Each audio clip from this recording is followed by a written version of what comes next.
अगली बड़ी खबर, 24 घंटे में 60 डिग्री सेल्सियस गिरी रांची का पारा। कोहरे की चादर में लिपटा शहर, 10 फ्लाइट दोपहर 2 के बाद रिशेड्यूल हुई है। वहीं आपको बता दूं कि रांची लगातार दूसरे दिन कोहरे की चादर में लिपटी है। रविवार से शुरू हुई बारिश सोमवार को भी जारी है। इसका सीधा असर तापमान पर देखने को मिल रहा है। रांची के उच्चतम तापमान में 24 घंटे में सीधा 60 डिग्री सेल्सियस की गिरावट दर्ज की गई है।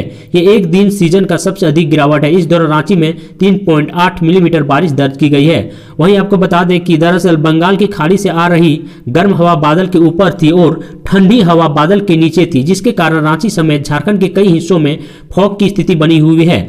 दरअसल मौसम केंद्र की पूर्वानुमान रिपोर्ट के अनुसार 26 जनवरी से आसमान साफ हो जाएगा। सुबह में कोहरा व धुंध के बाद दिन में धूप खिलेगी। वहीं 25 जनवरी तक बारिश व बादल छाए रहेंगे। 24 से 27 जनवरी तक अधिकतम 20 से 23 डिग्री और न्यूनतम 9 से 13 डिग्री के बीच रहने का आसार है। अगली बड़ी खबर, मंत्री के पैर पर गिरकर महिला गिड़गिड़ाई, मेरे पति को मार दिया, थाने जाती हूं तो पुलिस वाले धमकी देते हैं, न्याय दिला दीजिए प्लीज। झारखंड के हेल्थ मिनिस्टर बन्ना गुप्ता सोमवार को रिम्स के जन औषधि केंद्र का उद्घाटन करने पहुंचे थे।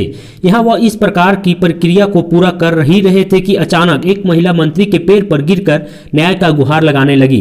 गिड़गिड़ाने लगी महिला ने बताया कि वो गिरिडीह जिले के हीरोडी थाना की रहने वाली है। 6 महीने पहले मुंबई में उसके पड़ोसी ने उसके पति की हत्या कर उसका शव पानी की टंकी में फेंक दिया था। घटना के संदर्भ में हीरोडी थाना में मामला दर्ज करवाया गया है, लेकिन 6 महीने बीत गए हैं बाद भी अब तक आरोपी गिरफ्तार नहीं हुई है। महिला ने बताया कि जब थाना जाते हैं तो पुलिस वाले धमकी देते हैं कि यहां से निकल जाओ नहीं तो बहुत बुरा होगा। मंत्री तुरंत हरकत में आ गए और उन्होंने मौके से ही गिरिडीह एसपी को फोन किया और 1 घंटे में मामले की पूरी जानकारी देने को कहा है। मंत्री ने कहा है कि जिले के हीरोडी थाना में कांड संख्या 124, 20 और धारा 320 के तहत मामला दर्ज किया गया है, लेकिन महिला को अब तक न्याय नहीं मिला है। वहीं आपको बता दें कि इस मामले में दैनिक भास्कर ने गिरिडीह के हीरोडी थाना के प्रभारी राधेश्याम पांडे से बात की। उन्होंने बताया कि मुंबई में जिन्होंने महिला के पति की हत्या की है उसकी गिरफ्तारी हो चुकी है। उसने अपना अपराध भी स्वीकार कर लिया है। जिस पंकज कुमार को महिला आरोप बता रही है वो घटना से पहले गिरिडीह आ गया था, वह पूरी तरह निर्धार है। अगली बड़ी खबर, धनबाद में कोविड टीकाकरण प्रभारी का फर्जी फेसबुक अकाउंट बनाया है। मैसेज भेजकर लोगों से की गई है पैसे की डिमांड, हैकर ने शेयर किया मोबाइल नंबर। वहीं आपको बता दें कि धनबाद के जिला कोविड-19 टीकाकरण पदाधिकारी सह नोडल अधिकारी के नाम पर ठगी का प्रयास किया जा रहा है। डॉक्टर विकास राणा के फेसबुक अकाउंट के नाम पर फर्जी अकाउंट बनाकर लोगों को फ्रेंड रिक्वेस्ट भेजा गया है। रिक्वेस्ट स्वीकार करने वाले लोगों से मैसेज के जरिए पैसे की डिमांड की गई है। डॉक्टर विकास राणा ने एक पोस्ट कर अपने नाम से दूसरा अकाउंट बनाने की पुष्टि की है। पैसे की डिमांड करने पर उन्हें पैसे नहीं भेजने का आग्रह किया गया है। इस ठगी से आप भी सावधान रहें और दूसरों को भी सावधान करें। अगली बड़ी खबर, झारखंड की एक बेटी ने विवाह करने से किया इनकार। गुमला में 17 वर्ष की उम्र में शादी करवाना चाहते थे पिता, लड़की बोले 21 से पहले नहीं करूंगा शादी। वहीं आपको बता दें कि झारखंड के गुमला में विवाह संबंधित केंद्र सरकार के नए नियमों का हवाला देते हुए एक लड़की ने शादी करने से इनकार कर दिया है। लड़की की उम्र 17 वर्ष है। पिता बेटी का विवाह करवाना चाहते थे। बेटी ने सरकार के फैसले का हवाला देते हुए परिवार से कहा है कि वह 21 वर्ष की उम्र से पहले विवाह नहीं कर सकते हैं, यह उसका कानूनी अधिकार है। अभी वह पढ़ाई कर अपना भविष्य बनाना चाहती है। मामला रायडीह प्रखंड के पतरा टोली गांव का है। अगली बड़ी खबर, रांची में रविवार को 199 कोरोना संक्रमित मरीज मिले हैं। वहीं आपको बता दें कि संक्रमितों से 5 गुना अधिक 1015 मरीज स्वस्थ हुए हैं। हालांकि रविवार को अन्य दिनों के मुकाबले करीब 2000 कम सैंपल की जांच हुई है। रोजाना होने वाले 12000 सैंपल के मुकाबले 9840 सैंपल की जांच हुई है। इस वजह से पॉजिटिव रेट 2.02% रही है। रांची में जिस तरह कोरोना संक्रमित की संख्या कम हो रही है और स्वस्थ होने वाले मरीजों की संख्या बढ़ रही है, इससे साफ है कि अब कोरोना का पीक समाप्त हो गया है। रिकवरी होने वाले मरीजों की यह रफ्तार रही तो 31 जनवरी तक रांची में 1000 से एक्टिव केस की संख्या कम हो जाएंगे। अगली बड़ी खबर, मार्च अप्रैल में होगी टर्म 2 परीक्षा, 2 घंटे का होगा पेपर। 10वीं और 12वीं की परीक्षा के लिए सैंपल पेपर जारी। इस बार प्रश्नों की संख्या के साथ समय भी घटाया गया है। वहीं आपको बता दें कि कोरोना संक्रमण के कारण सीबीएसई टर्म 2 बोर्ड परीक्षा प्रभावित नहीं होगी।